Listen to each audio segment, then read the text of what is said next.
আপু এখানে কি কসমেটিক প্রোডাক্ট ছিল দেখান প্লিজ। আচ্ছা দেখিয়ে দিলাম। দুইটা শ্যাম্পু, দুইটা তেল, দুইটা সাবান, আর এই যে কিউটের দুইটা পাউডার, একটা টুথপেস্ট ছিল। তারপর হচ্ছে এখানে একটা পারফিউম ছিল। পারফিউমের স্মেলটা খুবই ভালো ছিল। আর এটা হচ্ছে বড় সাইজের ছিল। আর একটা পারফিউম আছে, এটা একটু ছোট সাইজের।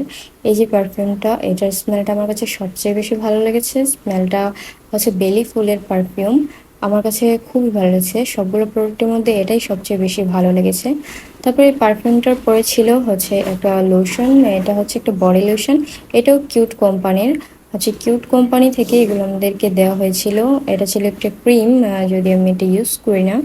আম, এটা হচ্ছে, এটাও কিউট কোম্পানি থেকে। এগুলো সবগুলো প্রোডাক্টই কিউটের ছিল। আর কিউট কোম্পানির প্রোডাক্টগুলো ছিল, এগুলো এগুলো স্পন্সর হিসেবে দিয়েছে ওরা ইউজ করে দেখার জন্য। একটা আতর ছিল, আতরের বোতলটা আমার কাছে খুবই কিউট লেগেছে। স্মেলটাও ভালো ছিল।